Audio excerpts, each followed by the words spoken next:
सलाम याली मदद Sat Shri Akal. Very good morning to Calgary. आप सबका स्वागत है हमारे प्रोग्राम आपकी आवाज़ में। आप ये प्रोग्राम देखते हैं हमारे अपने favourite TV channel Punjabi national पर। मैं आपका होस्ट, आपका दोस्त अमृत बराड़ आप सबका स्वागत करता हूँ और आशा करता हूँ कि आप खुश होंगे, मस्त होंगे, व्यस्त होंगे और आपका लास्ट वीक बहुत बढ़िया गया होगा, खुशियों से भरा गया होगा। और आने वाले वीक के लिए आपके परिवार के लिए, आपके दोस्तों के लिए, सारे माशरे के लिए हमारी सारी टीम की तरफ से यही दुआ। आज हम लोग बैठे हैं एक बहुत ही नोन पर्सनालिटी के ऑफिस में और उनसे बातचीत करेंगे और जानेंगे कि आजकल का जो सियासी दंगल चल रहा है, कुछ सियासी बातें हो रही हैं, उनका क्या लेखा जोखा है, उनका क्या अपडेट है। तो आइए मिलकर स्वागत करते हैं मिस्टर देविंदर तूर जी का, जो कि एमएलए हैं कैलगरी फाल्कन रिज राइडिंग के। सर बहुत बहुत स्वागत। Thank you very much, Amit ji. It's always a pleasure to discuss few issues with you. Absolutely sir. And काफ़ी टाइम तो अपना प्रोग्राम ड्यू सीगा ते आज चलो रब ने मौका दिता एंड वी आर टॉकिंग। सब तो पहला तो सर मैं कहना चाहूँगा कि पूरी दुनिया 'ਚ कुछ परिचय हो रहा है ਤੇ ਪੰਜਾਬੀ ਕਮਿਊਨਿਟੀ ਵਾਸਤੇ ਇੱਕ ਦੁੱਖ ਭਰੀ ਖਬਰ ਆਈ ਕਿ ਸਿੱਧੂ ਮੂਸੇਵਾਲੇ ਸਾਹਿਬ ਦੀ ਗੋਲੀ ਮਾਰ ਕੇ ਹੱਤਿਆ ਕਰਤੀ ਗਈ ਤੇ ਉਹਦੇ ਤੇ ਵੀ ਬਹੁਤ ਜ਼ਿਆਦਾ ਸਿਆਸਤ ਹੋ ਰਹੀ ਹੈ, ਬਹੁਤ ਕੁਝ ਹੋ ਰਿਹਾ ਹੈ। ਦੋ ਵਰਡ ਤੁਸੀਂ ਕੀ ਕਹਿਣਾ ਚਾਹੋਗੇ ਉਹ ਸਿੰਗਰ ਵਾਸਤੇ? Well, ਜੇ ਗੱਲ ਸਪੈਸੀਫਿਕਲੀ ਸਿੱਧੂ ਮੂਸੇਵਾਲੇ ਦੀ ਕੀਤੀ ਜਾਵੇ, ਕਿਉਂਕਿ ਕੈਨੇਡਾ ਦੇ ਉਹਨਾਂ ਦੇ ਨਾਲ ਕਾਫੀ ਚੰਗੇ ਰਿਲੇਸ਼ਨਸ ਹਨ। ਕੁਝ ਸਮਾਂ ਪਹਿਲਾਂ ਉਹ ਕੈਨੇਡਾ ਦੇ ਵਿੱਚ ਆਏ, ਐਜ਼ ਏ ਸਟੂਡੈਂਟ ਆਏ ਸੀ ਇੱਥੇ ਪਰਮਿਟ ਕਰਕੇ। ਇੱਥੋਂ ਹੀ ਉਹਨਾਂ ਨੇ ਆਪਣਾ ਕੈਰੀਅਰ ਦੀ ਐਕਚੁਅਲ ਜਿਹੜੀ ਸ਼ੁਰੂਆਤ ਕਹਿੰਦੇ ਨੇ ਨਾ, ਜਿੱਥੋਂ ਵੀ ਇੱਕ ਜਿਹੜਾ ਸਿਹਰਾ ਉਹਨਾਂ ਨੂੰ ਮਿਲਿਆ ਉਹ ਕੈਨੇਡਾ ਤੋਂ ਮਿਲਿਆ, ਫਿਰ ਉਹ ਵਾਪਸ ਚਲੇ ਗਏ, ਕਾਫੀ ਪ੍ਰਸਿੱਧੀ ਪਾਈ। ਤੇ ਜਦੋਂ ਪੰਜਾਬੀ ਲੈਂਗੁਏਜ ਬੋਲੀ ਕੋਈ ਵੀ ਮਾੜੀ ਨਹੀਂ ਹੁੰਦੀ ਨਾ, ਬੋਲੀ ਵਰਲਡ ਦੇ ਵਿੱਚ ਬਹੁਤ ਬੋਲੀਆਂ ਹੁੰਦੀਆਂ ਨੇ, ਬੋਲੀ ਨੂੰ ਜਿਉਂਦੇ ਰੱਖਣ ਦੇ ਲਈ ਯੂਥ ਨੂੰ ਨਾਲ ਲਾਉਣਾ ਜ਼ਰੂਰੀ ਆ। ਜੇ ਕੋਈ ਸਾਡੀ ਆਉਣ ਵਾਲੀ ਪਨੀਰੀ ਉਸ ਬੋਲੀ ਨੂੰ ਫੋਲੋ ਨਹੀਂ ਕਰਦੀ ਤਾਂ ਉਸ ਬੋਲੀ ਦਾ ਅੰਤ ਹੋ ਜਾਂਦਾ। ਉਸ ਬੋਲੀ ਦੇ ਨਾਲ ਨਾਲ ਜਿਹੜੀ ਉਹ ਕਮਿਊਨਿਟੀ ਹੁੰਦੀ ਹੈ ਜਾਂ ਕੌਮ ਹੁੰਦੀ ਆ, ਉਹਨਾਂ ਦੀ ਵੀ ਕੋਈ ਉਹਨਾਂ ਨੂੰ ਬੜਾ ਫਾਇਦਾ ਨਹੀਂ ਹੁੰਦਾ, ਉਸ ਕੌਮ ਵੀ ਥੱਲੇ ਨੂੰ ਹੀ ਚਲੀ ਜਾਂਦੀ ਆ।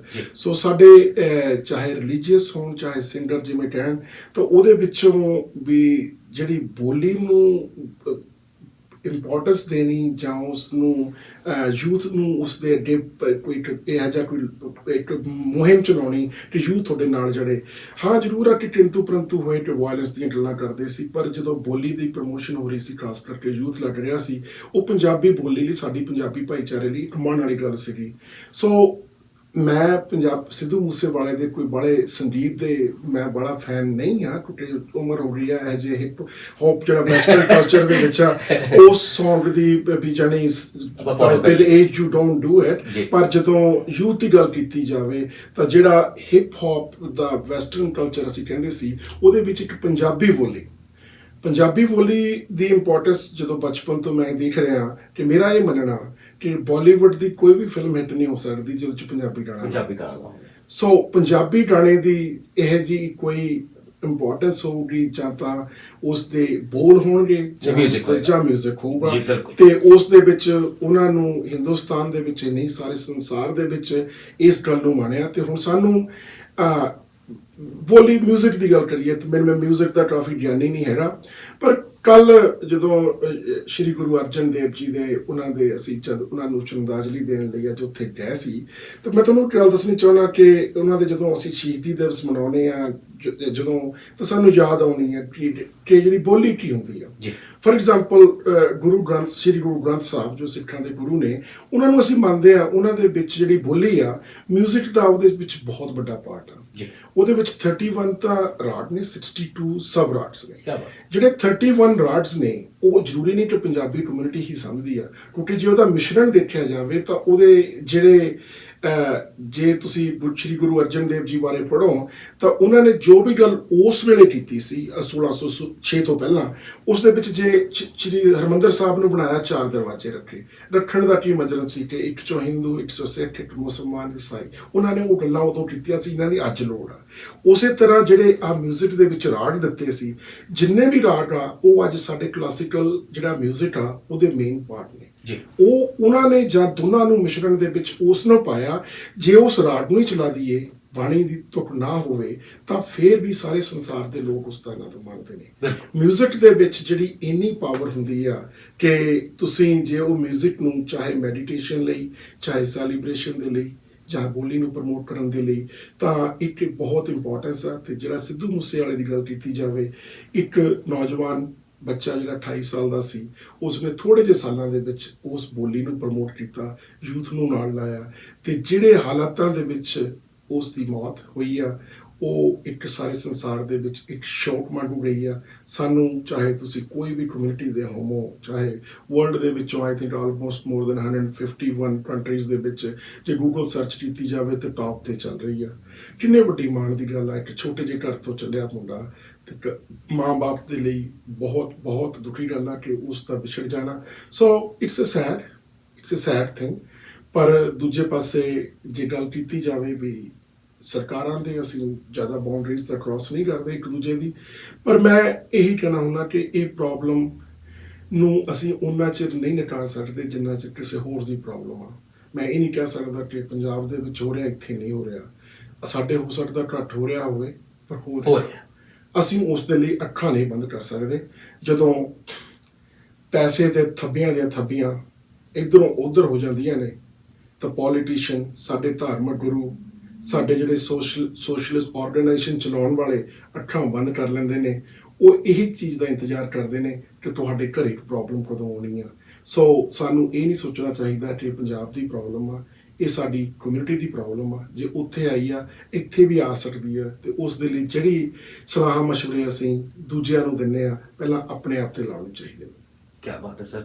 ਤੇ ਅਸੀਂ ਤਾਂ ਇਹੀ ਕਹਾਂਗੇ ਕਿ ਪਰਮਾਤਮਾ ਉਹਦੀ ਆਤਮਾ ਨੂੰ ਸ਼ਾਂਤੀ ਦੇਵੇ, ਤੇ ਉਹਨਾਂ ਦੇ ਜਿਹੜੇ ਪਰਿਵਾਰ ਵਾਲੇ ਨੇ, ਮਦਰ ਫਾਦਰ ਨੇ, ਉਹਨਾਂ ਨੂੰ ਸ਼ਕਤੀ ਦੇਵੇ ਤਾਂ ਕਿ ਉਹ ਇਸ ਦੁੱਖ ਨੂੰ ਝੇਲ ਸਕਣ।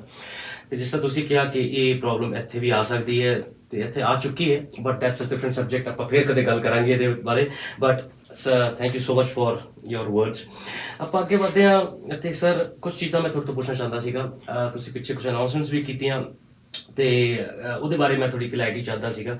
ਪਹਿਲਾਂ ਤਾਂ ਇੱਕ ਪਾਲਿਸੀ ਜਿਹੜੀ ਸੀਗੀ ਕਿ ਕਰੈਕਸ਼ਨ ਅਫਸਰ ਵਾਸਤੇ ਕਲੀਨ ਸ਼ੇਵਨ ਹੋਣਾ ਬਹੁਤ ਜ਼ਰੂਰੀ ਸੀਗਾ, ਉਹ ਪਾਲਿਸੀ ਹਟਾਈ ਗਈ ਹੈ। 2 ਮਿੰਟ ਉਹਦੇ ਵਾਸਤੇ ਦਿਓ, ਕੀ ਪਾਲਿਸੀ ਸੀਗੀ ਕਿਤੇ, ਕਿਵੇਂ ਹੁਣ ਉਹਨੂੰ ਨਜਿੱਠਿਆ ਗਿਆ?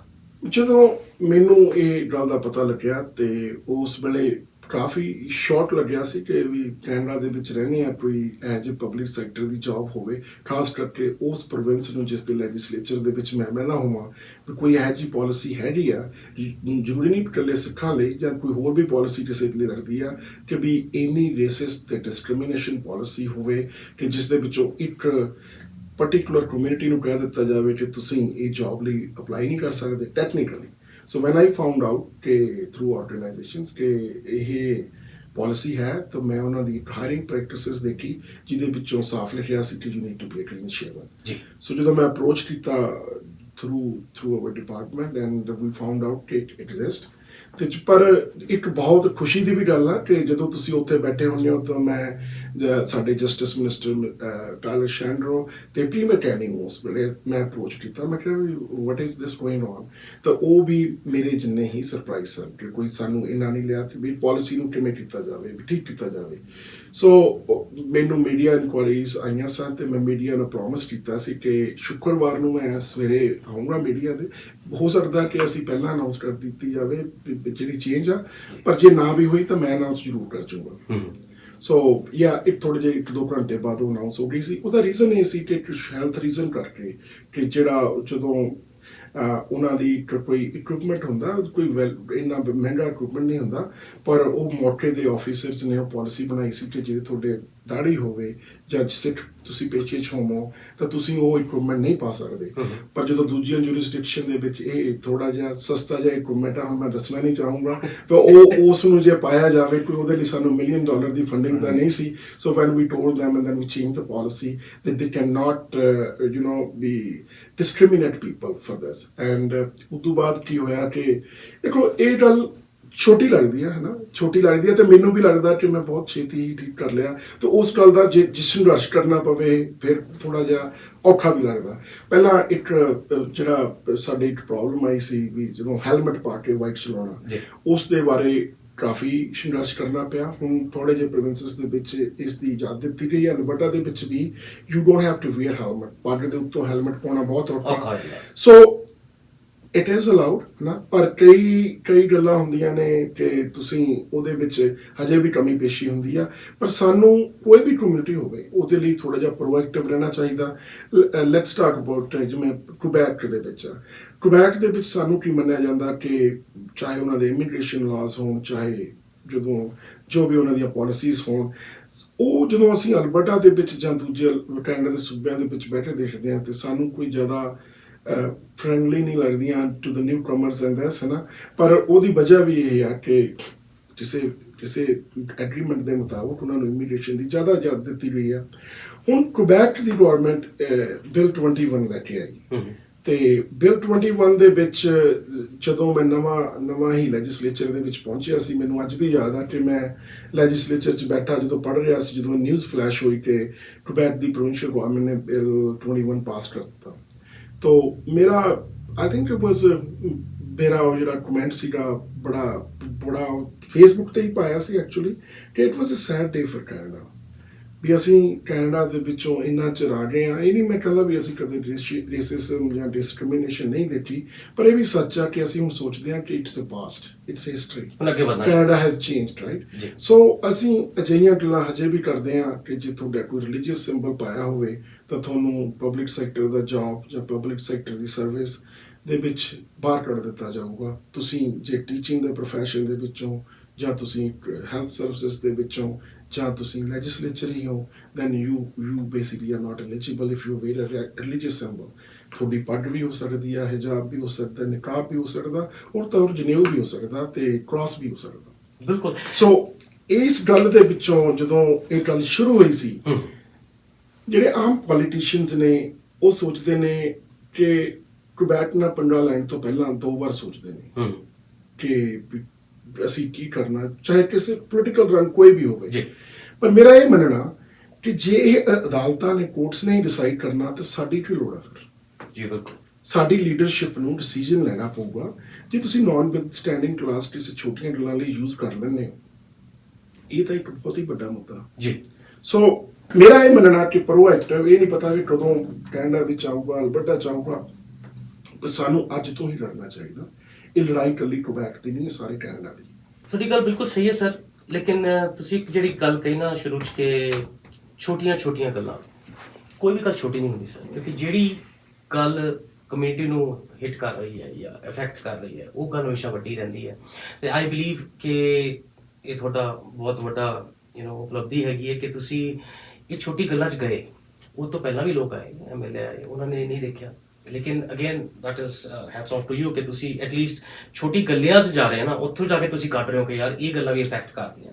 ਤੇ ਉਹ ਕਹਿੰਦੇ ਨੇ ਬੂੰਦ ਕਰਕੇ ਕੜਾ ਭਰਦਾ ਹੈ, ਤੇ ਆਪਾਂ ਨੇ ਜੇ ਕੜਾ ਭਰਨਾ ਹੈ ਤੇ ਛੋਟੀ ਗੱਲਾਂ ਨੂੰ ਆਪਾਂ ਨੇ ਕੱਢਣਾ ਪਊਗਾ, ਉਹਨੂੰ ਠੀਕ ਕਰਨਾ ਪਊਗਾ ਤਾਂ ਕਿ ਅੱਗੇ ਉਹ ਵੱਡੇ ਨਾ ਬਣਨ।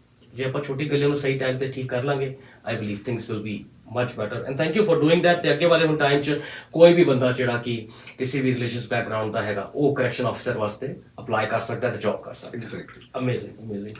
ਤੁਸੀਂ ਆਪਾਂ ਗੱਲ ਕਰਾਂਗੇ ਸਰ ਬਿੱਲ 15 ਬਾਰੇ। ਤੁਸੀਂ ਬੜਾ ਵੱਡਾ ਟੌਪਿਕ ਉਹਨੂੰ ਰੱਖਿਆ ਕਿ ਜਿਹੜੇ ਟੀਚਰਸ ਹੈਗੇ ਆ ਤੇ ਪ੍ਰੋਫੈਸਰਸ ਹੈਗੇ, ਉਹਨਾਂ ਦੇ ਡਿਸਪਲਿਨ ਉਹ ਕੀ ਹੈਗਾ, ਥੋੜਾ ਜਿਹਾ ਉਹਦੇ ਬਾਰੇ ਕਲੈਰਿਟੀ ਕਰੋ। ਦੇਖੋ, ਜਿਹੜੀ ਟੀਚਿੰਗ ਜਦੋਂ ਤੁਸੀਂ ਪ੍ਰੋਵਿੰਸ਼ੀਅਲ ਗਵਰਨਮੈਂਟ ਦੀ ਗੱਲ ਕੀਤੀ ਜਾਵੇ, ਮੈਂ ਕਹਿਣਾ ਹੁੰਦਾ ਕਿ ਲੋਕਾਂ ਨੂੰ ਇਹਦੇ ਬਾਰੇ ਜਾਗਰੂਕ ਹੋਣ ਦੀ ਲੋੜ ਆ ਕਿ ਕਿਹੜੇ ਲੈਵਲ ਤੇ ਕਿਹੜੀਆਂ ਸਰਵਿਸਿਜ਼ ਲਈ ਕਿਹੜਾ ਲੈਵਲ ਆਫ ਗਵਰਨਮੈਂਟ ਰਿਸਪੌਂਸਿਬਲ ਆ। ਜਦੋਂ ਗੱਲ ਹੈਲਥ ਕੇਅਰ ਦੀ ਕੀਤੀ ਜਾਵੇ ਤਾਂ ਐਜੂਕੇਸ਼ਨ ਦੀ ਕੀਤੀ ਜਾਵੇ ਤਾਂ ਉਹਦੇ ਵਿੱਚ ਤੁਹਾਡੀ ਜਿਹੜੀ ਪ੍ਰੋਵਿੰਸ਼ੀਅਲ ਗਵਰਨਮੈਂਟ ਆ ਉਹ ਰਿਸਪੌਂਸਿਬਲ ਆ। ਇਹਦੇ ਬਜਟ ਲਈ ਵੀ, ਇਹਦੀ ਸਪੈਂਡਿੰਗ ਲਈ, how they spend it is, right. ਪਰ ਜਦੋਂ ਇਹਦੇ ਮਾਡਲ ਨੂੰ ਦੇਖਿਆ ਜਾਵੇ ਤਾਂ ਸਾਡੇ ਸਕੂਲ ਬੋਰਡ ਹੁੰਦੇ ਨੇ, ਸਕੂਲ ਬੋਰਡ ਨੂੰ ਪਰ ਸਟੂਡੈਂਟ ਦੇ ਹਿਸਾਬ ਦੇ ਨਾਲ, ਕੀ ਫਾਰਮੂਲੇ ਦੇ ਹਿਸਾਬ ਨਾਲ ਫੰਡਿੰਗ ਦਿੱਤੀ ਜਾਂਦੀ ਹੈ। ਉਹ ਫੰਡਿੰਗ ਦੇ ਹਿਸਾਬ ਨਾਲ ਉਹ ਮੈਨੇਜ ਸਕੂਲ ਕਰਦੇ ਨੇ। For example Calgary board of education, ਸਾਡੇ ਕੋਲ ਇੱਥੇ ਪਬਲਿਕ ਸਕੂਲ ਆਲਮੋਸਟ 240 ਦੇ ਕਰੀਬ ਨੇ, ਇੱਕ ਦੋ ਘੱਟ ਵੱਧ ਹੋ ਸਕਦੇ, ਕੁਝ ਹੋਇਆ ਹੋ, ਬਟ ਅਰਾਊਂਡ ਲੈਟਸ ਸੇ 240। ਸੋ ਉਹਨਾਂ ਦਾ ਬਜਟ ਹੁੰਦਾ, ਉਸ ਨੂੰ ਲੰਪਸਮ 1.3 I think it was last time, 1.3 billion ਉਹ ਦੇ ਦਿੱਤਾ ਜਾਂਦਾ। ਉਹਦੇ 'ਚ ਐਡਮਿਨਿਸਟ੍ਰੇਟਿਵ ਤੇ ਦੂਜੀਆਂ ਉਹ ਜਿਹੜੀਆਂ ਹੁੰਦੀਆਂ ਨੇ ਉਹਨਾਂ ਨੇ ਗਵਰਨ ਕਰਨਾ ਹੁੰਦਾ।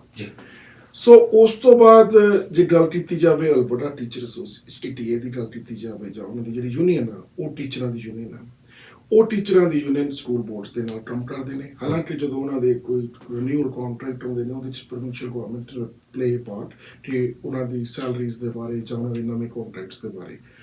ਪਰ ਜਿਹੜੀ ਇਹ ਗੱਲ ਕਰ ਰਹੇ ਹਾਂ ਬਿੱਲ 15 ਦੀ, ਇਹ ਥੋੜ੍ਹੀ ਜਿਹੀ ਮੈਨੂੰ ਹੈਰਾਨੀ ਹੋਈ ਕਿ ਅਸੀਂ ਉਹ ਸੂਬੇ 'ਚ ਰਹਿੰਦੇ ਹਾਂ। ਅਲਬਰਟਾ ਇੱਕੋ ਹੀ ਇਹੋ ਜਿਹਾ ਸੂਬਾ ਸੀ ਜਿਹਦੇ ਵਿੱਚ ਬਿੱਲ 15 ਲਿਆਉਣ ਤੋਂ ਪਹਿਲਾਂ ਇਹ ਪ੍ਰੋਵੀਜ਼ਨ ਸੀ ਕਿ ਜਦੋਂ ਕਿਸੇ ਬੱਚੇ ਨੇ, ਕਿਸੇ ਪੇਰੈਂਟ ਨੇ ਜਾਂ ਕੋਈ ਐਡਮਿਨਿਸਟ੍ਰੇਸ਼ਨ ਨੇ ਕਿਸੇ ਟੀਚਰ ਦੀ ਕੰਪਲੇਂਟ ਕਰਨੀ ਆ ਤਾਂ ਉਹ ਜਿਹੜੀ ਕੰਪਲੇਂਟ ਸੀ ਉਹ ATA ਕੋਲੇ ਜਾਂਦੀ ਸੀ। ATA ਦੇ ਵਿੱਚ ਉਹੀ ਟੀਚਰ ਜਿਹੜੇ ਐਸੋਸੀਏਸ਼ਨ ਦੇ ਪਾਰਟ ਨੇ ਉਸੇ ਕੰਪਲੇਂਟ ਨੂੰ ਅਸੈਪਟ ਕਰਦੇ ਸੀ ਤੇ ਉਸੇ ਤੇ ਡਿਸੀਜਨ ਲੈਂਦੇ ਸੀ ਜਿਹਦੇ ਬਾਰੇ ਕੰਪਲੇਂਟ ਹੋਈ ਹੈ। ਹਾਂ, ਸੋ ਇੰਨੇ ਸਕੂਲਾਂ ਦੇ ਬਾਵਜੂਦ ਇਹ ਤਾਂ ਕੈਲਗਰੀ ਦੇ ਸਕੂਲ ਦੱਸੇ ਨੇ ਤੁਹਾਡੇ 7-8 ਲੱਖ ਸਟੂਡੈਂਟ ਹੋਣ ਸੂਬੇ ਦੇ ਵਿੱਚ ਤੇ ਪਿਛਲੇ 10 ਸਾਲਾਂ ਦੇ ਵਿੱਚ ਰੈਕੋਰਡ ਦੇਖਿਆ ਗਿਆ ਕਾਫੀ ਹਾਸੋਹੀਣਾ ਰੈਕੋਰਡ ਸੀ।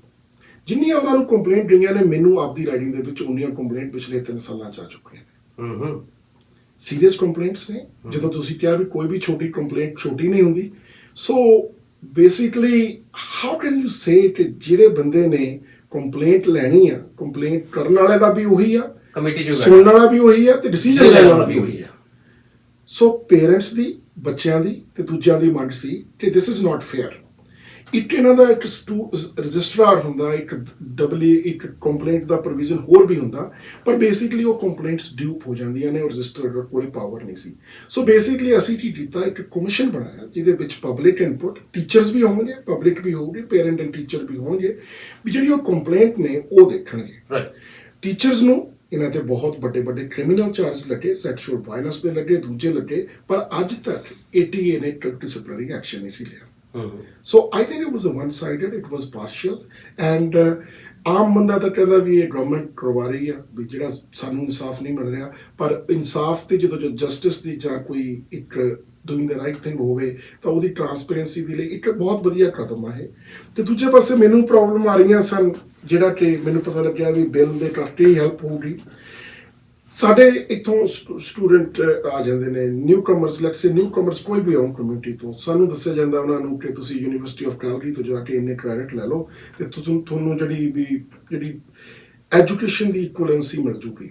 ਇਕੁਅਲੈਂਸੀ ਮਿਲਣ ਤੋਂ ਬਾਅਦ ਮੈਨੂੰ ਕੰਪਲੇਂਟਸ ਆਈਆਂ ਕਿ ਲੈਟਸ ਸੇ 10 ਸਟੂਡੈਂਟ ਸੀਗੇ, 10 ਸਟੂਡੈਂਟ ਦੇ ਵਿੱਚ ਟੀਚਰ ਹੀ ਉਹਨਾਂ ਨੂੰ ਦੱਸਦੇ ਰਹਿੰਦੇ ਨੇ ਕਿ ਤੁਹਾਨੂੰ ਇਹਨਾਂ ਨੇ ਹਾਇਰ ਨਹੀਂ ਕਰਨਾ। ਅੱਛਾ, ਸੋ ਜਿਹੜੀ ਹਾਇਰਿੰਗ ਪ੍ਰੈਕਟਿਸਿਸ ਸੀ I don't know much. So ਜਦੋਂ ਮੈਨੂੰ ਕੰਪਲੇਂਟ ਆਈ, ਕੰਪਲੇਂਟ ਇਹ ਸੀ ਕਿ ਉਹਨਾਂ ਦੀ ਇਨ ਕੈਂਪਸ ਇੰਟਰਵਿਊ ਹੋਈ ਕੈਲਗਰੀ ਬੋਰਡ ਆਫ ਐਜੂਕੇਸ਼ਨ ਦੇ ਲਈ। ਕੈਲਗਰੀ ਬੋਰਡ ਆਫ ਐਜੂਕੇਸ਼ਨ ਨੇ ਇੰਟਰਵਿਊ ਜਦੋਂ, ਹਾਲਾਂਕਿ ਉਹਨਾਂ ਨੂੰ ਲਾਇਸੈਂਸ ਨਹੀਂ ਮਿਲਿਆ ਸੀ ਟੀਚਰ ਦਾ, ਉਦੋਂ ਪਹਿਲਾਂ ਹੀ ਲੈ ਲਈ, ਚਲੋ ਨਥਿੰਗ ਰੋਂਗ ਵਿਦ ਇਟ। ਪਰ ਉਸ ਤੋਂ ਬਾਅਦ ਕੀ ਹੁੰਦਾ ਕਿ ਉਹਨਾਂ ਨੂੰ ਨਹੀਂ ਹਾਇਰ ਕੀਤਾ। ਉਹਨਾਂ ਨੂੰ ਕੋਈ ਫ੍ਰੈਂਚ ਜਾਂ ਸਪੈਨਿਸ਼ ਸਿਰਫ ਇੰਨੇ ਸਕੂਲਾਂ 'ਚੋਂ ਟੀਚਰ ਦੀ ਹੀ ਲੋੜ ਸੀ। ਹੁਣ ਨੌਬਤ ਇਹ ਆ ਗਈ ਹੈ ਕਿ ਸਾਨੂੰ ਕੈਲਗਰੀ ਬੋਰਡ ਆਫ ਐਜੂਕੇਸ਼ਨ ਦੇ ਰਿਹਾ ਕਿ ਸਾਨੂੰ ਸਬਸਟੀਟਿਊਟ ਟੀਚਰ ਨਹੀਂ ਮਿਲ ਰਿਹਾ। ਤੇ ਜਿਹੜੇ ਮੈਂ ਇੰਡੀਵਿਜੂਅਲ ਕਿਸੇ ਦੀ ਗੱਲ ਕਰ ਰਿਹਾ ਉਹ ਜਾ ਕੇ ਦੂਜੀਆਂ ਕਾਉਂਟੀਜ਼, ਜਿਵੇਂ ਰੋਟਰੀ ਵਿਊ ਕਾਉਂਟੀਜ਼, ਵੀਟਲੈਂਡ ਕਾਉਂਟੀ ਦੇ ਵਿੱਚ ਐਜ਼ ਅ ਸਬਸਟੀਟਿਊਟ ਟੀਚਰ ਕੰਮ ਕਰ ਰਹੇ ਨੇ ਪਿਛਲੇ 3-4 ਸਾਲ ਤੋਂ। ਉਹ it is not a full time job, it's a substitute teacher. ਪਰ ਜਦੋਂ ਉਹੀ ਇੰਡੀਵਿਜੂਅਲ ਜਦੋਂ ਕੈਲਗਰੀ ਬੋਰਡ ਆਫ ਐਜੂਕੇਸ਼ਨ 'ਚ ਅਪਲਾਈ ਕਰਦਾ ਆ ਤਾਂ ਉਹਨਾਂ ਨੂੰ ਜਿਹੜਾ ਐਪਲੀਕੇਸ਼ਨ ਦਾ ਜੌਬ ਬੈਂਕ ਹੁੰਦਾ ਉਹਦੇ ਵਿੱਚ ਵੀ ਨਹੀਂ ਪਾਇਆ ਜਾਂਦਾ। ਸੋ ਜਦੋਂ ਮੈਂ ਸੁਣਿਆ ਕਿ ਵੀ ਜਦੋਂ ਤੁਹਾਨੂੰ ਜੇ ਟੀਚਰ, ਸਾਨੂੰ ਦੱਸਿਆ ਜਾਂਦਾ ਵੀ ਟੀਚਰ ਨਹੀਂ ਮਿਲਦੇ, ਜਦੋਂ ਲੋਕੀ 10 ਟੀਚਰ ਤਾਂ ਮੇਰੀ ਰਾਈਡਿੰਗ ਦੇ ਵਿੱਚ ਰਹਿੰਦੇ ਨੇ ਜਿਹੜੇ ਸਬਸਟੀਟਿਊਟ ਟੀਚਰ ਬਣਨਾ ਚਾਹੁੰਦੇ ਨੇ, ਇਹ ਨਹੀਂ ਵੀ ਉਹ ਐਲੀਜੀਬਲ ਨਹੀਂ ਹੈਗੇ, ਦੇ ਵਰਕ ਇਨ ਲਾਈਕ ਏਡਰੀ ਔਰ ਚੈਸਟਰਮੇਅਰ ਜਾਂ ਉਧਰ ਦੂਰ ਕੰਮ ਕਰਦੇ। ਸਕੂਲ ਹੈ ਜਿਹੜਾ ਮਰਜ਼ੀ ਰਾਈਡਿੰਗ। ਪਰ ਕੈਲਗਰੀ ਬੋਰਡ ਆਫ ਐਜੂਕੇਸ਼ਨ ਸਾਨੂੰ ਕਹਿ ਰਿਹਾ ਵੀ ਟੀਚਰ ਦੀ ਸਾਡੇ ਕੋਲ ਕਮੀ ਆ, ਤੇ ਪਰ ਜਦੋਂ ਇਹ ਅਪਲਾਈ ਕਰਦੇ ਨੇ ਤੇ ਇਹਨਾਂ ਦੀ ਤੁਸੀਂ ਐਪਲੀਕੇਸ਼ਨ ਵੀ ਨਹੀਂ ਲੈਂਦੇ, ਤੁਸੀਂ ਉਹਨਾਂ ਨੂੰ ਜਵਾਬ ਕੀ ਦਿੰਦੇ ਹੋ? ਦੇਖੋ ਤੁਸੀਂ ਜੀ 2 ਸਾਲ ਦਾ ਫੁੱਲ ਟਾਈਮ ਐਕਸਪੀਰੀਅੰਸ ਲੈ ਕੇ ਆਓ। ਹੁਣ ਉਹ ਟੀਚਰ ਸਬਸਟੀਟਿਊਟ ਟੀਚਰ ਕੰਮ ਕਰਦੇ ਨੇ, ਉਹਨਾਂ ਨੂੰ ਫੁੱਲ ਟਾਈਮ ਤਾਂ ਇੱਕ ਦਿਨ ਦਾ ਵੀ ਐਕਸਪੀਰੀਅੰਸ ਨਹੀਂ ਹੈਗਾ। So basically Calgary board of education is telling them that we will never hire you. ਸੋ ਇਹ ATA ਜਿਹੜੀ ਇਹਨਾਂ ਦੀ ਯੂਨੀਅਨ ਆ ਉਹੀ ਕੰਟਰੋਲ ਕਰਦੀ ਹੈ ਪ੍ਰੈਕਟਿਸਿਸ ਨੂੰ। ਸੋ I think it's unfair.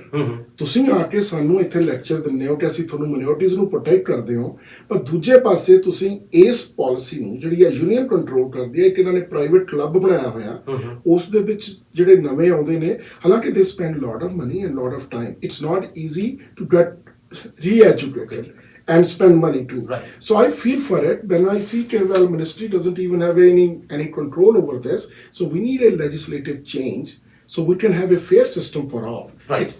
And for newcomers too.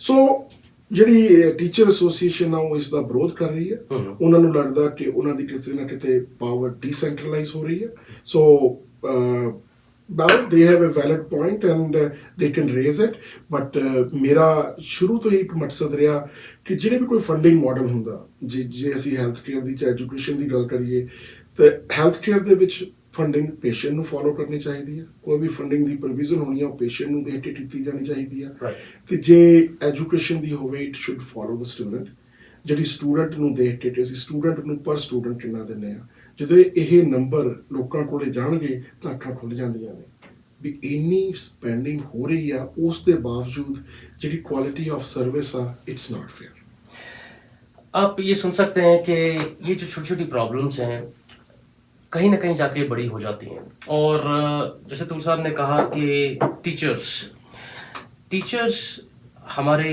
बच्चों का भविष्य लिखते हैं क्योंकि वही वहाँ पर जाके उनको पढ़ाते हैं स्कूल्स के अंदर और किस तरह का ये एक व्यवहार है या आप कह सकते हैं पॉलिसीज हैं जो कि यहाँ पर प्रैक्टिस हो रही हैं so we have to raise voice तो ये बहुत ज़रूरी है कि हम आगे बढ़कर इन छोटी छोटी प्रॉब्लम्स हर कोई कहता है ये प्रॉब्लम मेरी नहीं है लेकिन कहीं ना कहीं ये प्रॉब्लम हमारे साथ हमारे बच्चों के साथ जुड़ी हुई है तो प्लीज़ इसके बारे में सोचें तो हमारे प्रोग्राम का मेन मकसद यही है कि आपकी आवाज़ ये सब आपकी ही आवाज़ है जो हम अपने नुमाइंदे जिनको हम चुनते हैं उनके ज़रिए आगे पहुंचाते हैं so please raise your voice और तूर साहब हमेशा यहाँ बैठे हैं आप आके इनसे मिलें और अपने जो भी कंसर्न्स हैं इनके साथ आप ज़रूर शेयर करें आइए प्रोग्राम को आगे बढ़ाते हैं सर ਤੁਸੀਂ ਇੱਕ ਹੋਰ ਪ੍ਰੋਬਲਮ ਦੀ ਗੱਲ ਕੀਤੀ ਕਿ ਆਪਾਂ ਨੇ ਸਿੱਧੂ ਮੂਸੇਵਾਲੇ ਸਾਹਿਬ ਦੀ ਗੱਲ ਕੀਤੀ ਸ਼ੁਰੂ 'ਚ ਉਹਦੇ ਮੁਤਾਲਿਕ ਇੱਕ ਗੱਲ ਆਪਾਂ ਕਰ ਰਹੇ ਹਾਂ ਕਿ ਤੁਸੀਂ ਉਨ ਬੱਚਿਆਂ ਨੂੰ ਸਪੋਰਟ ਦੇਣਾ ਚਾਹੁੰਦੇ ਆ ਜਿਹੜੇ ਕਿ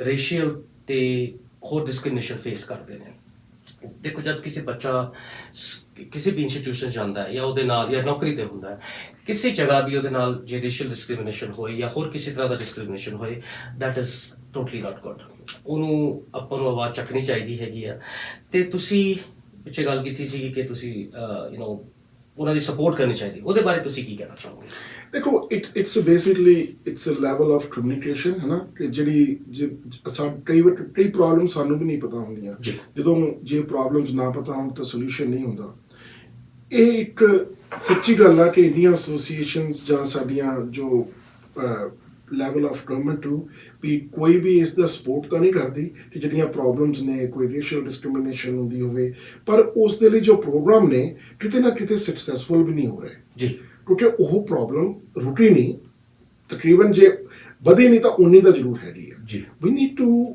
ਮੇਕ ਦਿਸ ਪ੍ਰੀਵੈਂਟ ਇੱਥੇ ਜਿਹੜੇ ਬੱਚੇ ਨੇ ਖਾਸ ਕਰਕੇ ਸਾਡੇ ਸੀਨੀਅਰ ਨੇ ਉਹ ਇੱਕ ਸੇਫ ਮਹਿਸੂਸ ਕਰਨ ਕਿ ਇੱਥੇ ਡਿਸਕ੍ਰਿਮੀਨੇਸ਼ਨ ਰੇਸ਼ੀਅਲ ਡਿਸਕ੍ਰਿਮੀਨੇਸ਼ਨ ਨਾਂ ਦੀ ਕੋਈ ਚੀਜ਼ ਨਹੀਂ ਹੈਗੀ ਪਰ ਕਈ ਪ੍ਰੋਬਲਮਸ ਹੁੰਦੀਆਂ ਨੇ ਕਿ ਤੁਸੀਂ ਵੀ ਇੱਕ ਅਣਜਾਣੇ 'ਚ ਗੱਲ ਸਮਝ ਲੈਂਦੇ ਹੋ ਸਾਡੇ ਲਈ ਉਹ ਡਿਸਕ੍ਰਿਮੀਨੇਸ਼ਨ ਹੁੰਦੀ ਹੈ ਸ਼ਾਇਦ ਦੂਜੀ ਕਮਿਊਨਿਟੀ ਲਈ ਨਾ ਹੋਵੇ ਜੀ ਉਹਦੀ ਮੈਂ ਇੱਕ ਐਗਜ਼ਾਮਪਲ ਦੇਣਾ ਚਾਹੁੰਦਾ ਕਿ ਜਿਵੇਂ ਕੈਥਲਿਕ ਸਕੂਲਸ ਨੇ ਜੀ ਉਹਦੇ ਕੈਥਲਿਕ ਸਕੂਲ ਦੇ ਵਿੱਚ ਸ਼ੁਰੂ ਦੇ ਵਿੱਚ ਐਲੀਮੈਂਟਰੀ ਸਕੂਲ ਦੇ ਵਿੱਚ ਆਪਣੇ ਬੱਚਿਆਂ ਨੂੰ ਉਹਨਾਂ ਨੂੰ ਅਲਾਉ ਕਰ ਦਿੰਦੇ ਆ ਜੇ ਉਹਨਾਂ ਦੀ ਕੈਪੈਸਿਟੀ ਨਾ ਹੋਵੇ ਪੂਰੀ ਹੁੰਦੀ ਹੋਵੇ ਹੁਣ ਜਦੋਂ ਛੋਟੇ ਬੱਚੇ ਹੁੰਦੇ ਨੇ ਛੋਟੇ ਬੱਚੇ ਤੇ ਰੱਬ ਦਾ ਰੂਪ ਹੁੰਦੇ ਨੇ ਉਦੋਂ ਉਹਨਾਂ ਨੂੰ ਪਤਾ ਨਹੀਂ ਹੁੰਦਾ ਇਕੱਠੇ ਰਹਿੰਦੇ ਨੇ ਚਾਹੇ ਕੋਈ ਵੀ ਕਮਿਊਨਿਟੀ 'ਚ ਹੋਵੇ ਪਰ ਜਦੋਂ ਐਲੀਮੈਂਟਰੀ ਤੋਂ ਟ੍ਰਾਂਜੀਸ਼ਨ ਦੂਜੇ ਸਕੂਲਾਂ 'ਚ ਹੁੰਦੀ ਆ ਜੇ ਕੈਥਲਿਕ 'ਚ ਹੁੰਦੀ ਆ ਉਹਦੇ 'ਚ ਜਿਹੜੇ ਤੁਹਾਡੇ ਟੀਚਰਸ ਨੇ ਪ੍ਰਿੰਸੀਪਲ ਜਾਂ ਦੂਜੇ ਐਡਮਿਨਿਸਟ੍ਰੇਸ਼ਨ ਵੀ ਨੇ ਕਈ ਵਾਰੀ ਉਹ ਉਸ ਕਮਿਊਨਿਟੀ ਦੇ ਨਾਲ ਉਸ ਕਲਚਰ ਦੇ ਨਾਲ ਐਕਸਪੋਜ਼ ਨਹੀਂ ਹੋਏ ਹੁੰਦੇ ਤਾਂ ਇਹ ਨਹੀਂ ਕਹਿਣਾ ਚਾਹੀਦਾ ਕਿ ਅਸੀਂ ਉਹਨੂੰ ਕੋਈ ਡਿਸਕ੍ਰਿਮੀਨੇਸ਼ਨ ਹੋ ਰਹੀ ਆ ਹੋ ਸਕਦਾ ਉਹ ਸਾਡੇ ਰਿਲੀਜਨ ਬਾਰੇ ਸਾਡੇ ਕੋਈ ਵੀ ਜਿਹੜੀ ਕਮਿਊਨਿਟੀ ਦੀ ਬਣਤਰ ਬਾਰੇ ਇੰਨੇ ਉਹਨਾਂ ਨੂੰ ਨੌਲੇਜ ਹੀ ਨਾ ਹੋਵੇ ਸੋ ਸਾਡੀ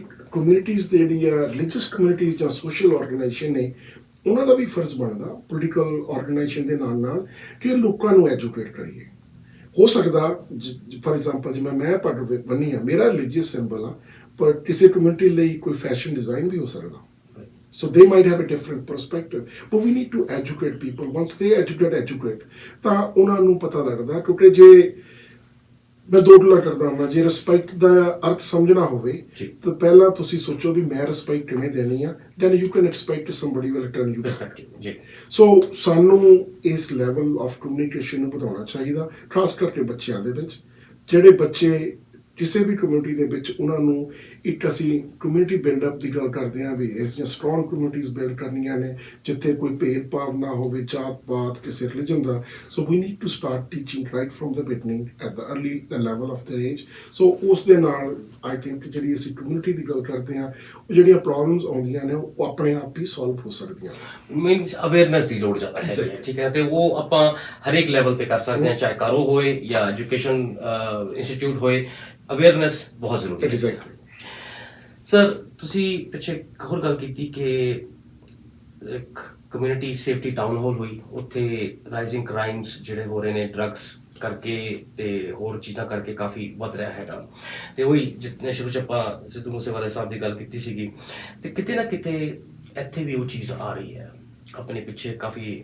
ਮੁੰਡੇ ਵੀ ਇਹਦੇ ਚ ਫਸੇ ਤੇ ਉਹਨਾਂ ਦੀ ਡੈਥ ਵੀ ਹੋਈ ਗੋਲੀ ਵੀ ਮਾਰੀ ਗਈ ਤੁਸੀਂ ਕੀ ਸੋਚਦੇ ਹੋ as a community leader as a MLA for this riding ਕਿ ਤੁਹਾਡੀ ਰਾਈਡਿੰਗ 'ਚ ਤੁਹਾਨੂੰ ਇਸ ਤਰ੍ਹਾਂ ਦੇ ਕੋਈ ਕੇਸਿਸ ਆਏ ਜਾਂ ਇਸ ਤਰ੍ਹਾਂ ਦੇ ਤੁਹਾਡੇ ਕੰਸਰਨ 'ਚ ਤੁਹਾਡੀ ਗੱਲ ਆਈ ਕਿ ਯਾਰ ਇਸ ਤਰ੍ਹਾਂ ਦੀ ਚੀਜ਼ਾਂ ਹੋ ਰਹੀਆਂ ਨੇ and have you dealt with that ਇਸ ਦੀ ਜਿਹੜਾ ਤੁਸੀਂ ਟਾਊਨ ਹਾਲ ਦੀ ਗੱਲ ਕੀਤੀ ਹੈ ਜਾਂ ਉਸ ਤੋਂ ਬਾਅਦ ਮੇਰੀ ਜੋ ਆਪਣੀ ਲੈਵਲ ਆਫ ਜਿਹੜੀ ਅਪਰੋਚ ਸੀਗੀ ਕਹਿਣ ਦੀ ਵੀ ਜੇ ਚਾਹੇ ਲਾ ਇਨਫੋਰਸਮੈਂਟ ਦੇ ਨਾਲ ਚਾਹੇ ਕਮਿਊਨਿਟੀ ਲੀਡਰਸ ਦੇ ਨਾਲ ਉਹਨਾਂ ਦੇ ਨਾਲ ਮੈਨੂੰ ਜਿਹੜਾ ਲੱਭਿਆ ਇਹਦਾ ਕੀ ਪਹਿਲਾਂ ਤਾਂ I'm just trying to find what is the problem ਇਹ ਆ ਕਿ ਕਈ ਕਮਿਊਨਿਟੀਜ਼ ਤਾਂ ਸਿਰਫ ਜਿਵੇਂ ਕੈਲਗਰੀ ਨਾਰਥ ਈਸਟ ਦੀ ਗੱਲ ਹੁੰਦੀ ਆ ਤਾਂ ਸਾਰੇ ਨਾਰਥ ਈਸਟ ਨੂੰ ਬਲੇਮ ਕਰ ਦਿੰਦੇ ਨੇ ਜਦੋਂ ਫਿਰ ਨਾਰਥ ਈਸਟ ਦੇ ਵਿੱਚ ਗੱਲ ਕਰਦੇ ਆ ਤਾਂ ਉਹਦੇ ਵਿੱਚ ਪਹਿਲਾਂ ਬਲੇਮ ਕਰ ਦਿੰਦੇ ਆ ਜੀ ਮਿਡਲ ਈਸਟਰਨ ਹੈ ਸਾਊਥ ਏਸ਼ੀਅਨ ਪ੍ਰੋਬਲਮ ਹੈ ਦੂਜੀ ਪ੍ਰੋਬਲਮ ਆ ਚਲੋ let's see I think law enforcement has a better understanding and data and they can explain better ਪਰ ਉਸ ਤੋਂ ਪਹਿਲਾਂ ਮੈਨੂੰ ਜਿਹੜੀ ਗੱਲ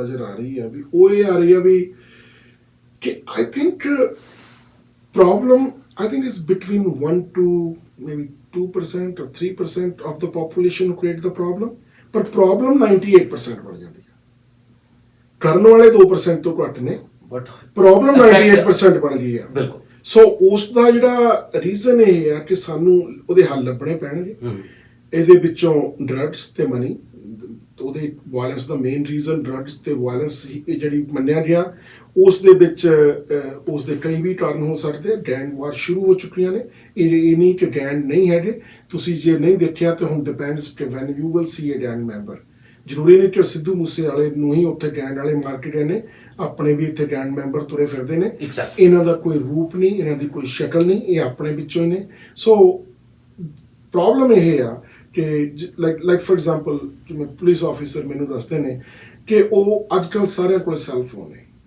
ਇੱਥੇ ਕੋਈ ਜਿਹੜੇ ਆ ਗੈਂਗ ਜਾਂ ਜਿਹੜੇ ਆ ਸ਼ਰਾਰਤੀ ਅਨਸਰ ਨੇ ਉਹਨਾਂ ਦੀ ਗੱਲ ਕਰਾਂ ਉਹ ਘਰਾਂ ਦੇ ਵਿੱਚ ਸ਼ਾਮ ਨੂੰ ਘੁੰਮਦੇ ਨੇ ਈਜ਼ੀ ਮਨੀ ਲਈ ਜਿਹੜੇ ਘਰ ਦੇ ਵਿੱਚ ਲਾਈਟ ਨਹੀਂ ਜਗਦੀ ਜਾਂ ਦੂਜਾ ਨਹੀਂ ਉਹਦੇ ਸ਼ੀਸ਼ੇ ਤੋੜ ਕੇ ਉਹਦੇ ਚੋਂ ਕੋਈ ਨਾ ਕੋਈ ਡੈਮੇਜ ਕਰਕੇ ਲੈ ਜਾਂਦੇ ਨੇ ਪਰ ਜਿਹੜੇ ਬਾਈ ਸਟੈਂਡਰ ਹੁੰਦੇ ਨੇ ਚਾਹੇ ਸਿੱਧੂ ਮੂਸੇਵਾਲੇ ਦੀ ਗੱਲ ਕੀਤੀ ਜਾਵੇ ਉਹ ਵੀਡੀਓ ਬਣਾਉਣ ਦੇ ਵਿੱਚ ਬਿਜ਼ੀ ਹੁੰਦੇ ਨੇ ਉਹਨਾਂ ਨੂੰ ਇਹ ਫੋਨ ਨਹੀਂ ਨਿਕਲਦਾ ਕਿ 911 ਕਾਲ ਕਰ ਲਈਏ ਕਿਉਂ ਇਹ ਹੁੰਦਾ ਕਿ ਪੁਲਿਸ ਉਹ 911 ਦੀ ਕਾਲ ਤੋਂ ਪਹਿਲਾਂ ਪਹੁੰਚ ਜਾਂਦੀ ਆ ਪਰ ਇਟਸ ਆਲਵੇਜ਼ ਲੇਟ ਕਿਉਂਕਿ ਕਿਸੇ ਨੇ ਫੋਨ ਨਹੀਂ ਕੀਤਾ ਤੇ ਕੋਈ ਆਪਣੀ ਸਿਵਿਕ ਰਿਸਪੌਂਸਿਬਿਲਿਟੀ ਨਹੀਂ ਲੈ ਰਿਹਾ ਮੈਂ ਨਹੀਂ ਕਹਿੰਦਾ ਵੀ ਸਾਰੇ ਇਦਾਂ ਕਰਦੇ ਨੇ ਪਰ ਜਦੋਂ ਜੇ ਤੁਸੀਂ ਲਾ ਇਨਫੋਰਸਮੈਂਟ ਦੇ ਵਿੱਚ ਹੋ ਤਾਂ ਤੁਹਾਨੂੰ ਕਾਫੀ ਡਿਸਕਰੇਜ ਮਿਲਦੇ ਆ ਕਿ today it is their job to show up they are doing their job ਪਰ ਸਾਨੂੰ ਵੀ ਆਪਣੀ ਸਿਵਿਕ ਰਿਸਪੌਂਸਿਬਿਲਿਟੀ ਲੈਂਦੇ ਹੋਏ ਦੋ ਹੀ ਚੀਜ਼ਾਂ ਨੇ ਨਸ਼ਾ ਵਾਇਲੈਂਸ ਤੇ ਪੈਸਾ ਜਿਹੜਾ ਪੈਸਾ ਫਿਰਦਾ ਬਹੁਤ ਵਧੀਆ ਲੱਗਦਾ ਮੈਨੂੰ ਵੀ ਸਾਰੀ ਦੁਨੀਆ ਨੂੰ ਵਧੀਆ ਲੱਗਦਾ ਪਰ ਜਦੋਂ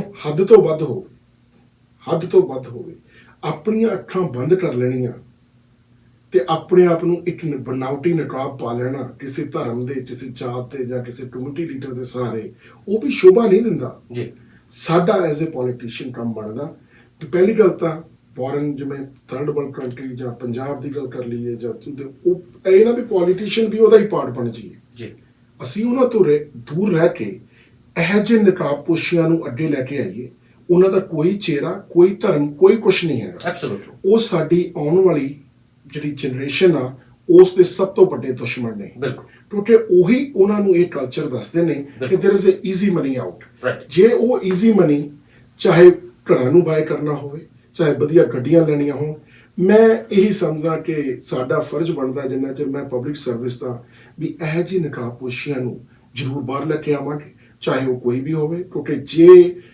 ਇਹ ਨਹੀਂ ਵੀ ਉਹ ਸਾਡੇ ਘਰ ਦੀ ਪ੍ਰੋਬਲਮ ਆ, ਪਰ ਇਹ ਉਹ ਸਾਡੀ ਨੈਕਸਟ ਜਨਰੇਸ਼ਨ ਦੀ ਪ੍ਰੋਬਲਮ ਬਣ ਗਈ। ਤੇ ਸਰ ਜੇ ਆਪਾਂ ਅੱਜ ਹੀ ਉਸ ਪ੍ਰੋਬਲਮ ਨੂੰ ਐਕਨੋਲੇਜ ਕਰ ਲਾਂਗੇ ਤੇ ਮੇਬੀ ਉਹ ਛੋਟੀ ਹੈਗੀ ਹੈ, ਵੱਡੇ ਹੋਣ ਤੋਂ ਪਹਿਲਾਂ ਉਹਨੂੰ ਆਪਾਂ ਰਿਜੈਕਟ ਸਕੀਏ। ਐਗਜ਼ੈਕਟਲੀ। ਸੋ ਜੇ ਮੇਰਾ ਕਹਿਣ ਦਾ ਮਤਲਬ ਕਿ ਉਸ ਪ੍ਰੋਬਲਮ ਦਾ ਸੋਲੂਸ਼ਨ ਲੱਭਣ ਵਾਲਿਆਂ ਦੀ ਗਿਣਤੀ ਜ਼ਿਆਦਾ ਅੱਜ ਦੀ ਡੇਟ 'ਚ, ਕਰਨ ਵਾਲਿਆਂ ਦੀ ਘੱਟ ਆ, ਪਰ ਉਹ ਟਾਈਮ ਨਾ ਆ ਜਾਵੇ ਕਿ ਕਰਨ ਵਾਲੇ ਹੀ ਜ਼ਿਆਦਾ ਹੋ ਜਾਣ ਤੇ ਉਹ ਮਾਈਨੋਰਟੀਜ਼ ਹੋ ਜਾਣ ਜਿਹੜਾ ਉਹਦਾ ਹੱਲ ਲੱਭਦੇ ਨੇ। ਬਿਲਕੁਲ ਸਰ।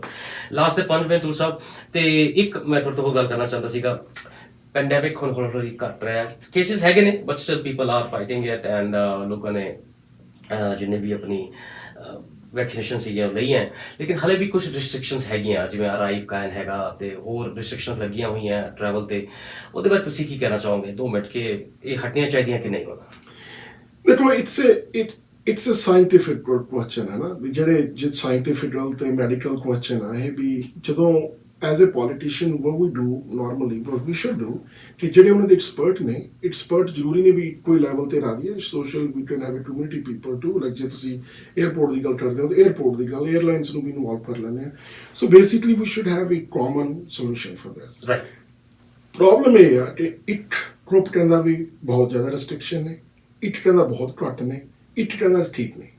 ਹੁਣ ਤਿੰਨ ਨੂੰ ਬੈਲੈਂਸ ਕਰਨਾ ਬਹੁਤ ਔਖਾ। ਜਦੋਂ ਉਹਦੇ ਵਿੱਚ ਸਾਇੰਟੀਫਿਕਲ, ਮੈਡੀਕਲ, ਕਮਿਊਨਿਟੀ, ਸੋਸ਼ਲ, ਰਿਲੀਜੀਅਸ ਕੋਈ ਵੀ ਅਪਰੋਚ ਲੈਣੀ ਹੋਵੇ, ਇਟਸ ਵੈਰੀ ਟਫ। ਪਰ ਇਸ ਦਾ ਇੱਕੋ ਹੀ ਸਿੱਧਾ ਬੇਸਿਕ ਰੱਖਣਾ ਚਾਹੀਦਾ ਕਿ ਜਸਟ ਲਿਸਨ ਟੂ ਪੀਪਲ ਜਿਹੜੇ ਉਸ ਚੀਜ਼ ਦੇ ਪ੍ਰੋਫੈਸ਼ਨਲਸ ਨੇ। ਸੋ ਉਹਨਾਂ ਦੀ ਇੱਕ ਦੂਜੇ ਤੇ ਮੈਂ ਫਿੰਗਰ ਪੁਆਇੰਟਿੰਗ ਤਾਂ ਨਹੀਂ ਕਰਦਾ, ਹਾਲਾਂਕਿ ਮੇਰੇ ਵਿਚਾਰ ਆਪਦੇ ਹੋ ਸਕਦੇ ਨੇ ਕਿ ਜਿਹੜੇ ਕੋਵਿਡ ਦੇ ਕੇਸ ਆ ਰਹੇ ਨੇ, ਹਾਲਾਂਕਿ ਕੋਵਿਡ ਸਟਿਲ ਐਗਜ਼ਿਸਟ ਐਂਡ ਪਰ the good thing specially for north east 99% people are vaccinated. ਜੇ ਉਹ ਵੈਕਸੀਨੇਸ਼ਨ ਉਹਦਾ ਸੋਲੂਸ਼ਨ ਸੀ ਤੇ ਜਿਹੜੀ ਅਸੀਂ ਆਊਟਕਮ ਦੇਖਦੇ ਹਾਂ, ਸਾਡੇ ਸੀਨੀਅਰ, ਸਾਡੇ ਬੱਚੇ, ਸਾਡੇ ਯੂਥ ਜਿਹੜੇ ਜੇ ਸਿਕਿਉਰ ਨੇ, ਤਾਂ ਕਿਤੇ ਨਾ ਕਿਤੇ ਮੈਨੂੰ ਲੱਗਦਾ ਜਦੋਂ ਤੁਸੀਂ 에ਅਰਪੋਰਟ ਜਾਂਦੇ ਹੋ, ਅਸੀਂ ਕਈ ਵਾਰੀ ਹੁਣ ਮਾਸਕ ਪਾਉਣਾ ਹੀ ਭੁੱਲ ਰਹੇ ਹਾਂ, ਤੇ ਉੱਥੇ ਜਾ ਕੇ ਪਤਾ ਲੱਗਦਾ ਵੀ ਮਾਸਕ ਵੀ ਪਾਉਣਾ ਪੈਣਾ ਤੇ ਸੇਮ ਜਿਹੜੇ ਹੈਲਥ ਦੇ ਸਾਨੂੰ ਪ੍ਰੋਟੋਕੋਲ ਸੀ ਉਹ ਫੋਲੋ ਕਰਨੇ ਪੈਂਦੇ ਨੇ। ਸੋ ਕਿਤੇ ਨਾ ਕਿਤੇ ਟਾਈਮ ਆ ਵੀ ਜਿਹੜੀ ਕੋਈ ਵੀ ਸਰਕਾਰ, ਚਾਹੇ ਫੈਡਰਲ, ਪ੍ਰੋਵਿੰਸ਼ੀਅਲ, ਚਾਹੇ ਮਿਊਨਿਸਪਲ ਹੋਵੇ, they need to sit tight together and then they'll find the solution। ਇੱਕੋ ਪਾਸੇ ਕਹਿ ਦੇਣਾ ਕਿ ਰਿਸਟ੍ਰਿਕਸ਼ਨਾਂ ਫੋਰਐਵਰ ਹੀ ਲੱਗਣਗੀਆਂ, ਉਹ ਵੀ ਫੇਅਰ ਨਹੀਂ ਹੈਗਾ, ਕਿਉਂਕਿ ਐਂਡ ਆਫ ਦਾ ਡੇ ਅਸੀਂ ਕੋਵਿਡ ਦੇ ਵਿੱਚੋਂ ਕਾਫੀ ਸਮੇਂ ਚੋਂ ਕਾਫੀ ਮੁਸ਼ਕਿਲ ਹਾਲਤਾਂ ਚੋਂ ਲੰਘੇ ਆ, ਤੇ ਉਸ ਬੱਚਿਆਂ ਦਾ ਵੀ ਆਮ ਜ਼ਿੰਦਗੀ ਜੀਉਣ ਨੂੰ ਜੀ ਕਰਦਾ, ਬਜ਼ੁਰਗਾਂ ਦਾ ਵੀ ਘਰੇ ਬੈਠੇ ਬੈਠੇ ਥੱਕ ਚੁੱਕੇ ਨੇ, ਫਰਸਟ੍ਰੇਟ ਹੋ ਚੁੱਕੇ ਨੇ। ਸੋ ਪਰ ਸਮੇਂ ਦੀ ਨਜ਼ਾਕਤ ਨੂੰ ਤੇ ਦੇਖਦੇ ਹੋਏ ਇਹ ਜ਼ਰੂਰ ਆ ਕਿ ਸਾਨੂੰ ਆਪਣਾ ਪੋਲੀਟੀਕਲ ਰੰਗ ਲਾ ਕੇ ਕਿ ਅਸੀਂ ਕੀ ਸੋਚਦੇ ਹਾਂ, ਆਪਦੀ ਪਰਸਨਲ ਵਿਊ ਕੀ ਸੋਚਦੇ ਆ, ਪਰ ਕਮਿਊਨਿਟੀ ਬਾਰੇ ਸੋਚ ਕੇ ਜਿਹੜੇ ਸਿਹਤਮਾਰ ਨੇ ਜਾਂ ਕਮਿਊਨਿਟੀ ਦੇ ਵਰਕਰ ਨੇ ਜਾਂ 에ਅਰਪੋਰਟ ਸਪੈਸ਼ਲਿਸਟ ਨੇ, ਉਹਨਾਂ ਨਾਲ ਗੱਲ ਕਰਕੇ ਛੇਤੀ ਤੋਂ ਛੇਤੀ ਡਿਸੀਜਨ ਵੀ ਲੈਣਾ ਚਾਹੀਦਾ। ਬਿਲਕੁਲ ਸਰ, ਮੇਰੇ ਕੋਲ ਟਾਈਮ ਦੀ ਕਮੀ ਹੈਗੀ, ਤੁਸੀਂ ਵੀ ਬਿਜ਼ੀ ਹੈਗੇ ਹੋ।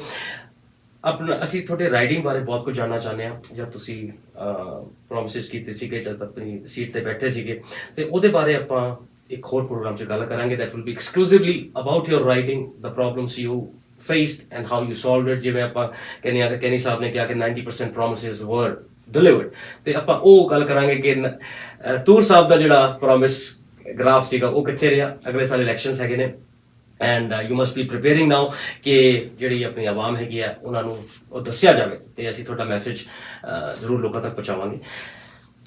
Before we and today's programme, ਤੁਸੀਂ ਕੀ ਕਹਿਣਾ ਚਾਹੋਗੇ ਕੈਲਗਰੀਅਨਸ ਨੂੰ?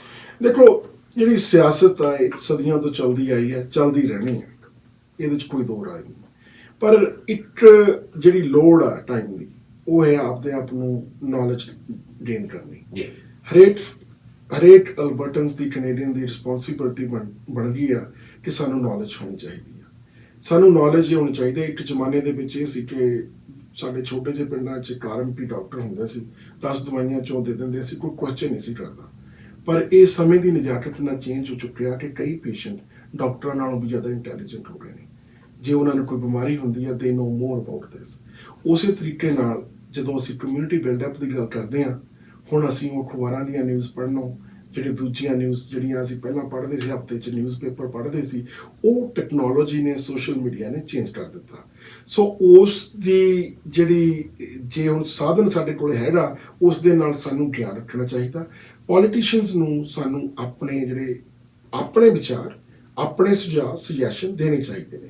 ਆਮ ਪ੍ਰੋਬਲਮ ਸਾਨੂੰ ਇਹ ਆਉਂਦੀ ਆ ਕਿ ਤੁਹਾਡੇ ਕੋਲੇ ਉਸ ਜਿਹੜੀਆਂ ਨੇ ਪ੍ਰੋਬਲਮਸ ਦੇ ਬਾਰੇ ਸਾਨੂੰ ਜਾਣਨ ਨਹੀਂ ਕਰਾਇਆ ਜਾਂਦਾ। ਜੇ ਹੁਣ ਤੁਸੀਂ ਆਫਿਸ 'ਚ ਬੈਠੇ ਹੋ, WCB ਏਸ਼ ਦੀ ਗੱਲ ਕਰ ਲਓ, ਚਲੋ ਬਿਊਰੋਕ੍ਰੈਟਿਕ ਜੌਬਸ ਨੇ ਤੁਹਾਡੇ ਕਰਨੇ ਨੇ, ਪਰ ਸਾਡੀ ਸਮੱਸਿਆ ਕੀ ਹੈ? ਇੱਕ ਬੰਦਾ ਸਾਡੀ ਕਮੇਟੀ ਦੇ ਵਿੱਚ ਕੀ ਸੋਚਦਾ? ਮੈਂ ਇਹ ਨਹੀਂ ਚਾਹੁੰਦਾ ਕਿ ਉਹ ਸੋਚਣ ਮੈਂ ਤਾਂ 1 out of 30,000 ਪੀਪਲ ਆ, ਸੋ ਵਟ, MLA won't listen to me, minister won't listen to me, no। ਸਾਡੇ ਕੋਲੇ ਹਮੇਸ਼ਾ ਹੀ ਰੂਮ ਹੁੰਦਾ। ਮੈਂ ਜਦੋਂ ਵੀ ਡੋਰ ਨੋਕਿੰਗ ਕਰਨਾ ਚਾਹੁੰਦਾ ਜਾਂ ਕਿਤੇ ਕੋਈ ਨਿਊਜ਼ ਲੈਟਰ ਪਹੁੰਚਣਾ ਚਾਹੁੰਦਾ, ਮੈਂ ਦੱਸਣਾ ਨਹੀਂ ਚਾਹੁੰਦਾ ਕਿ ਅਸੀਂ ਕੀ ਕਰ ਰਹੇ ਹਾਂ। ਮੈਂ ਸੋਚਦਾ ਚਾਹੁੰਦਾ ਜੇ ਅਸੀਂ ਜੋ ਕਰ ਰਹੇ ਹਾਂ ਤੁਹਾਨੂੰ ਪਤਾ, ਜੇ ਕਰ ਰਹੇ ਹਾਂ ਠੀਕ ਕਰ ਰਹੇ ਹਾਂ ਜਾਂ ਨਹੀਂ ਕਰ ਰਹੇ। ਜੇ ਕਰ ਰਹੇ ਹਾਂ, ਜੇ ਤੁਹਾਡੇ ਬਾਰੇ ਨਹੀਂ ਪਤਾ ਤਾਂ ਫਿਰ ਉਸ ਦੇ ਬਾਰੇ ਦੇਖੋ। ਵੀ ਆਰ ਨਾਟ ਪਰਫੈਕਟ, ਅਸੀਂ ਕਦੋਂ ਪਰਫੈਕਟ, ਮੈਂ ਨਹੀਂ ਕਹਿੰਦਾ ਵੀ ਪਰਫੈਕਟ ਆ, ਪਰ there is always room for improvement. ਜਦੋਂ ਇੰਪਰੂਵਮੈਂਟ ਦਾ ਕੰਮ ਆ, ਇੰਪਰੂਵਮੈਂਟ ਤੁਹਾਡੇ ਹੀ ਸੁਝਾਵਾਂ ਨੇ ਮੈਨੂੰ ਕਰਨੀ ਆ। ਜੇ ਤੁਸੀਂ ਮੈਨੂੰ ਉਹ ਸੁਝਾਅ ਨਹੀਂ ਦੱਸੋਗੇ, ਇਹ ਕੋਈ ਬਲੈਕ ਐਂਡ ਵਾਈਟ ਜਾਂ ਜਾਦੂ ਦੀ ਛੜੀ ਮੇਰੇ ਕੋਲੇ ਨਹੀਂ ਹੈਗੀ ਕਿ ਮੈਂ ਦੇਖਾਂ ਵੀ ਆਹ ਪ੍ਰੋਬਲਮ ਆ। ਉਸ ਦੇ ਵਿੱਚੋਂ ਨਾਰਥ ਈਸਟ ਦੇ ਵਿੱਚੋਂ ਹਰੇਕ ਲੈਵਲ ਆਫ ਗਵਰਨਮੈਂਟ ਨੂੰ ਸਾਨੂੰ ਪਹਿਲਾਂ ਕਿਹਾ ਜਾਂਦਾ ਸੀ ਕਿ ਤੁਸੀਂ ਵੀ ਜਿਵੇਂ they don't treat us equally, right? But I think that has been changed, है ना? ਸਾਡੇ ਰਾਈਟਸ ਸਾਨੂੰ ਸਭ ਪਤਾ ਨੇ, ਤੁਹਾਡੀ ਰਿਪਰੈਜ਼ੈਂਟੇਸ਼ਨ ਪ੍ਰੋਪਰ ਆ, ਉਸ ਨੂੰ ਅਸੀਂ ਕਿਸੇ ਧਰਮ ਦੇ ਜਾਤ ਪਾਤ ਦੇ ਆਧਾਰ ਤੇ ਨਹੀਂ ਵੰਡ ਸਕਦੇ। ਹੁਣ ਸਾਡਾ ਇੱਕ ਫਰਜ਼ ਬਣਦਾ ਕਿ ਜਿਹੜੇ ਅਸੀਂ ਆਪਣੇ ਬੱਚਿਆਂ ਦੇ ਵਿੱਚ ਡ੍ਰੀਮਸ ਦੇਖਦੇ ਹਾਂ, ਕਈ ਸਾਡੇ ਅਨਫਿਲਡ ਡ੍ਰੀਮਸ ਵੀ ਨੇ, ਸਾਡੇ ਆਪਣੇ ਅਨਫਿਲਡ ਡ੍ਰੀਮਸ ਵੀ ਨੇ, ਉਹਨਾਂ ਦੇ ਵਿੱਚ ਦੇਖਦੇ ਹਾਂ। ਜੇ ਉਹਨਾਂ ਡ੍ਰੀਮਸ ਨੂੰ ਪੂਰਾ ਕਰਨਾ, ਸਾਨੂੰ ਉਸ ਸਿਵਿਕ ਰਿਸਪੌਂਸਿਬਿਲਿਟੀ ਨੂੰ ਨਿਭਾਉਣਾ ਪਊਗਾ। ਕਮਿਊਨਿਟੀ ਦਾ ਉਸ ਪਾਰਟ ਬਣਨਾ ਚਾਹਾਂਗੇ ਜਿਹਨੂੰ ਅਸੀਂ ਜਾਂ ਫਿਲਮਾਂ ਦੇ ਵਿੱਚ ਦੇਖਦੇ ਹਾਂ ਜਾਂ ਜਿਹਨੂੰ ਦੇਖ ਕੇ ਖੁਸ਼ ਹੁੰਦੇ ਹਾਂ। ਜਿਹੜੇ ਸਾਡੇ ਸੁਪਨੇ ਹੁੰਦੇ ਨੇ, ਉਮੀਦ ਹੁੰਦੇ ਨੇ ਪੂਰੀ ਕਰਨ ਦੇ ਲਈ, ਉਹ ਸੁਝਾਅ ਸਾਡੇ ਕੋਲੇ ਆਉਣਾ ਚਾਹੀਦੇ ਆ। ਬਾਕੀ ਰਲ ਮਿਲ ਕੇ ਪੂਰੇ ਕਰ ਲਾਂਗੇ। क्या बात है। आपका अगर कोई भी सुझाव है, कोई भी प्रॉब्लम है, तो प्लीज़ आप तूर साहब से मिलें। और इनका जो एड्रेस है वो सब जानते हैं, unit 215-5401 temple drive north east. और आप इनके पास पहुंच सकते हैं अपनी प्रॉब्लम्स को लेकर या सुझावों को लेकर। He is always there for you. Thank you Toor साहब, अपना टाइम देने ਲਈ ਤੇ ਆਪਾਂ ਜ਼ਰੂਰ ਨੈਕਸਟ ਟਾਈਮ ਬੈਠਾਂਗੇ ਤੇ we will talk exclusively about your writing and about your promises. Definitely. Thank you so much. आपका बहुत बहुत शुक्रिया ये प्रोग्राम देखने के लिए। और यही मैं कहता हूँ हर बार कि हर प्रोग्राम का मतलब सिर्फ बहस नहीं, हंगामा नहीं, कोई तमाशा नहीं। ये प्रोग्राम है आपकी मुद्दे का, आपकी आवाज़ का, आपके जज्बात का, क्योंकि आपका भरोसा हमारी जिम्मेदारी है, उम्मीद आपकी कोशिश हमारी है। Thank you so much. Thank you.